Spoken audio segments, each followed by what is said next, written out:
ang nag-deliver papunta sa bahay nila Pangulong Bongbong Marcos at Speaker Martin Romualdez mag-insert o magpasok ng 100 billion worth of projects sa BICAM.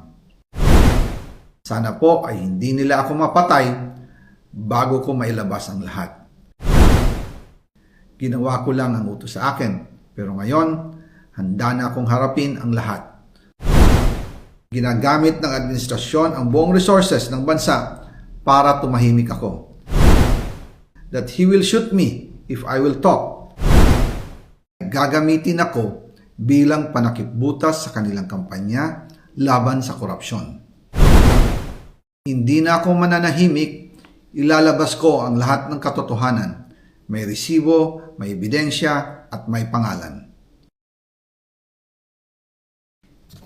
Again, I informed the Speaker and asked clearance about the instructions ng Pangulo. At ang sabi niya, wala tayong magagawa. Kaya po nagtataka ako kung bakit sinasabi ni Pangulo na hindi niya makilala ang budget, samantalang lahat na binawas at dinagdag sa mga ahensya ng gobyerno ay humihingi ng approval sa kanya si Sec Mina Pangandaman. Bago namin ginawa o tinapos ni Senator Chis Escudero during the BICAM. Sinabi pa ni Sec Mina, everything is cleared with the President, basta importante, pasok ang pondo na request ng Pangulo. The following day, sinabi ni Sec Mina, approve na si Presidente BBM sa lahat na binawasan na ahensya. Masaya na ang Pangulo dahil naipasok ang gusto niyang 100 billion insertion. Wala pong perang napunta sa akin. Lahat po ng insertion napunta sa ating Pangulo at Speaker Martin Romualdez. Ako lang at ang aking mga tao, sila Paul Estrada, Mark Tiksay, at ang aking mga security ang nag-deliver papunta sa bahay nila Pangulong Bongbong Marcos at Speaker Martin Romualdez sa North Forbes Park, South Forbes Park hanggang sa Malacanang. Yung mga deliveries po ay merong record ang aking mga tao. Totoo po yung sinasabi ni Orly Gutesa na nag-deliver siya sa Forbes Park. Totoo din po ang sinasabi ni Orly Gutesa na nag-deliver siya sa Malacanang nung siya ay nasa Senado. Para mapatunayan ang mga litrato na deliveries ay ilalabas ko po together with this video.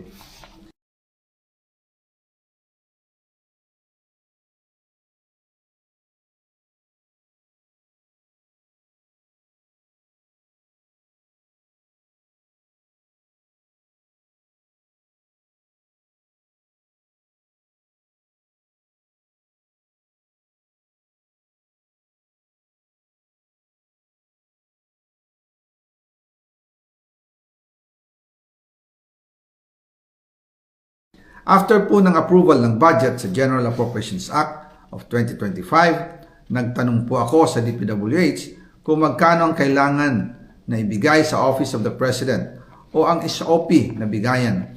Ang sinagot sa akin ay 25%. Ang ibig sabihin nito, 25% ng 100 billion ang SOP na kailangan ibigay kay BBM mismo. In total, 25 billion ang napunta kay Pangulong Bongbong Marcos.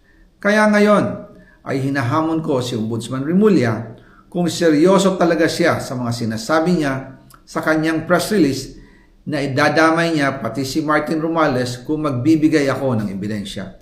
Patunayan niya ngayon ang pronouncement niya. Imbestigahan niya ang fraternity Brad at ang kanyang kaibigan na si Speaker Martin Romualdez kung talagang tutupad siya sa tungkulin niya. Imbestigahan din niya si President Bongbong Marcos. Sabi nga ni BBM nung SONA, let's do it right at mahiya naman kayo, hindi po ba? Nananawagan din po ako sa Senado na imbestigahan ang 100 billion insertion ni Presidente. Alam ko po na hindi gagawin ni Ombudsman Remulla ang hamon ko. Pero magaling ang Senado sa imbestigasyon at ako ay naniniwala na dahil sa kanila, lalabas ang katotohanan.